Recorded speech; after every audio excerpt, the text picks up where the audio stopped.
Vamos a hablar de otros temas que han sido resonantes en la jornada. En un ratito también estaremos hablando más profundamente sobre la cuestión Moyano. Pero hoy, además de todo lo que tuvo que ver con Hugo Moyano, Pablo Moyano y todo el contexto alrededor de la situación, también se dio un avance en la justicia referido a la causa de los cuadernos, la causa de las coimas.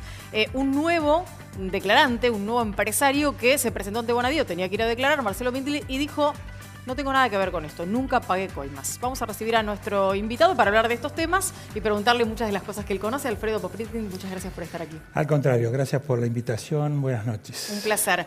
Pensaba en la causa de los cuadernos y la cantidad de información que ya hay, que debe tener seguramente tanto el fiscal como los fiscales, en realidad, como el juez Bonadío, para avanzar en la causa. ¿Cómo se trabaja en ese material tan gigante para no perder el hilo de cada uno de los personajes que integran la causa?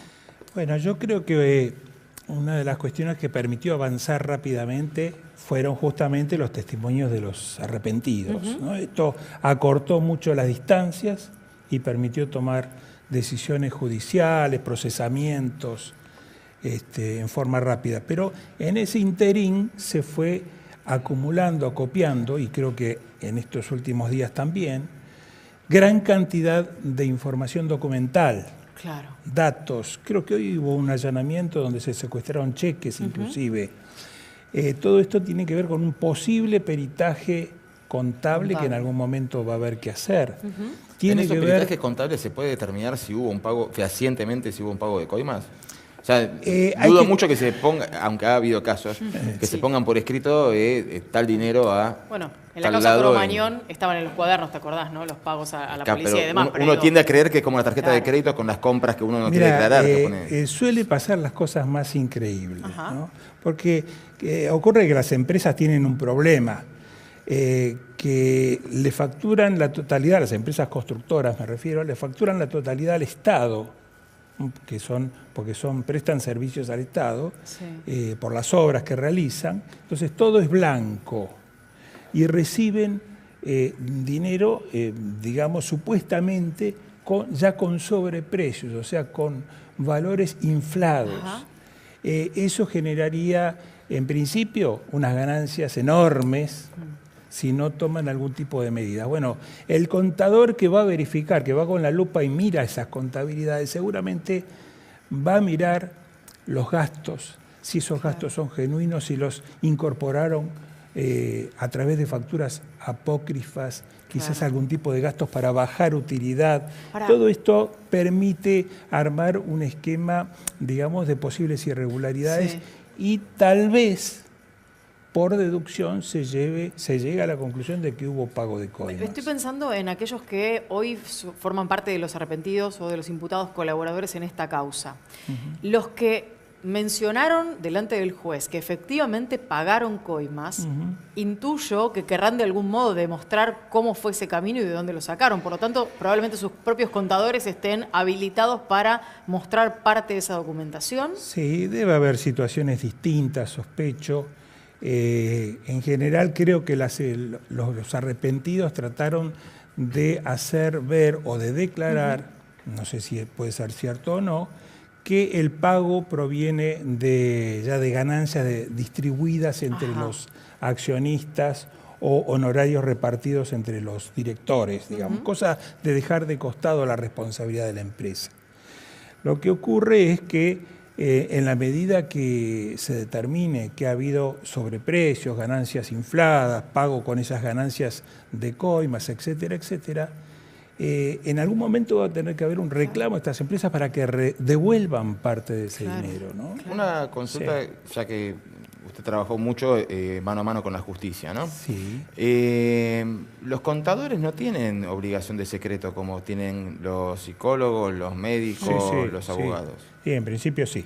En principio sí, pero tienen no hay... secreto profesional, exactamente. O sea, no se ven obligados a... Porque no conozco ninguna causa de corrupción en la que, o sea, a excepción de uno o dos contadores, el resto de las empresas...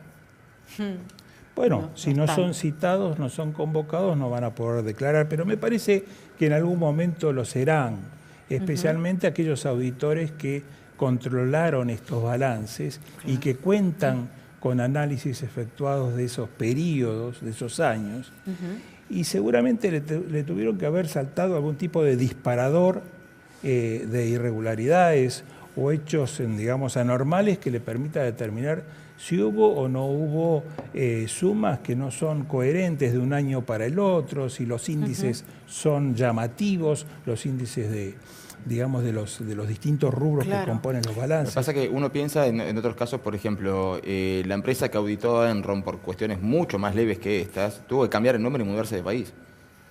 Y uno acá en Argentina se encuentra con que los auditores no son de dar cuenta. Yo creo que en principio hay todo un manto de, digamos, no sé, semi-impunidad y de protección de todavía de estas empresas y de los empresarios. Claro. ¿Por qué? Bueno, porque se quiere seguir adelante con los mismos empresarios que aparentemente serían quizás algunos de los más importantes vinculados con la obra pública, si todos ellos son desplazados. Por ejemplo, en Brasil, gran parte de estas empresas que han cometido este tipo de delitos, en el caso de Odebrecht, de Lavallato, han quedado desplazadas, no pueden seguir siendo proveedores del Estado, hasta tanto devuelvan, reconozcan sus culpas y devuelvan las sumas cobradas además y paguen las multas. Bueno, todo esto acá todavía ni siquiera se comenzó a hablar. Alfredo, en esta instancia en la que usted decía seguramente muy pronto las pericias forenses respecto de la documentación no sé y todo si esto, muy pronto, o bueno, en algún momento sí, que probablemente no sea muy lejano, tendrán que hacerse. ¿Cuál es el peso real que tiene esa pericia o esas pericias a la hora de una definición? Digo, que no se caiga la causa. Bueno, en principio los peritajes tienen que hacerse con muchísimo cuidado. Digamos, los trabajos que hagan los peritos tendrá que ser sumamente objetivo, pero contundente. De cualquier forma eso está garantizado. ¿Por qué? Porque no trabajan los peritos oficiales de la Corte solos, sino que lo hacen con el acompañamiento de los peritos de las partes. Las empresas van a colocar, a designar sus propios peritos que van a trabajar junto con los oficiales y ellos van a hacer una especie de control, va a haber grandes debates seguramente y no va a ser nada fácil. Va a haber que seguramente también analizar los costos de las empresas y pedir información a las empresas de la elaboración de los costos al momento de licitar, de proponer, de ofertar en las licitaciones. Cómo llegaron a los valores cotizados para ver si esas diferencias entre los precios ofertados y las licitaciones ganadas y los costos reales de las empresas dan rentabilidades razonables o son disparatadas. Bueno, ese caso pondrá en evidencia en cada momento si ha habido irregularidades y habrá que tomar medidas. El juez tendrá seguramente alguna suerte de información. Un juez de instrucción en lo penal tiene la capacidad como para tener una sana crítica a la hora de qué decisión tomar sobre las empresas o está más capacitado un penal económico? No, son en realidad ni uno ni otro, digamos, los que tienen la capacidad como para darle a los jueces la información adecuada son los expertos contables, que son los peritos, podrán ser los peritos de la Corte, y hay otros cuerpos periciales existentes. Ningún juzgado, ningún juez, ningún fiscal está en condiciones de emitir un dictamen definitivo si no se apoya en un peritaje o en un estudio contable. Acá en la causa de los cuadernos tenemos, como hablábamos recién, el tema de los arrepentidos, los peritajes, las pruebas. Arrancó con los cuadernos, pero después fue ampliándose la cuestión hacia otros lugares. Le quiero preguntar por las causas que lo involucran a Hugo Moyano, varias de ellas relacionadas con corrupción y muchas de ellas relacionadas también con cuestiones que tienen que ver con sobreprecios, en el caso de licitaciones espurias dentro del propio sindicato y dentro del Club Atlético Independiente. Digo, ¿es tan fácil, o por lo menos es el mismo camino que se lleva con esta causa, o hay que ir buscando otras cuestiones, básicamente porque aquí no hay arrepentidos y probablemente los peritajes sean un poco más complejos? Sí, aquí hay otro problema o diferentes temas que en algo tienen alguna similitud, pero en otras cuestiones son diferentes.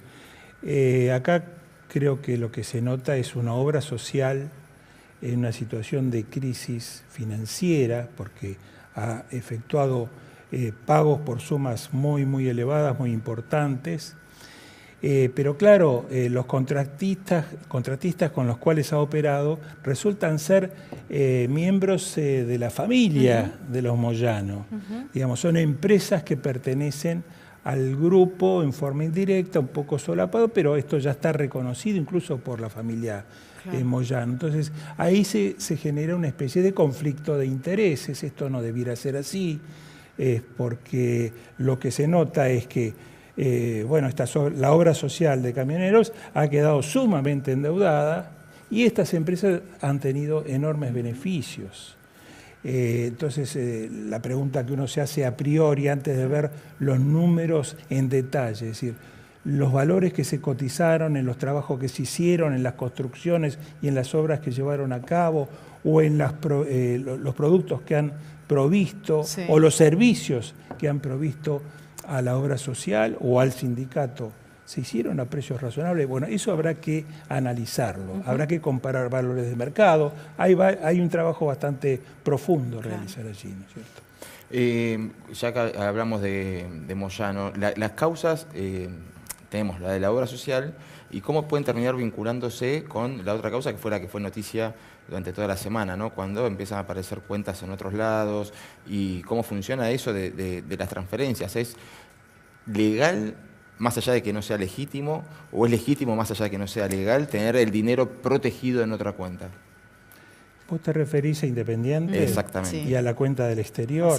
Bueno, aparentemente es una cuenta que ya existe, según dicen, ¿no es cierto? Eso, uno no tuvo acceso a la información en forma directa, pero sería alguna cuenta que ya existe hace largo tiempo atrás y que se utiliza en los casos en donde se producen ventas de jugadores. Bueno, habrá que analizar, digamos, durante un periodo de tiempo, digamos, hacia atrás, todos esos movimientos en esas cuentas, qué se registró en la contabilidad, qué coincidencias y qué discordancias hay entre los valores que constan en los extractos de esos bancos o de ese banco del exterior y lo que está contabilizado, que aparentemente aparece en los balances del club, ¿no es cierto? Pero lo que sí habría que ver es si todo ese dinero resultante de la venta de los jugadores ingresó ¿no? a donde debía ingresar y fue movido debidamente. Alfredo, muchas gracias. Al contrario, un placer.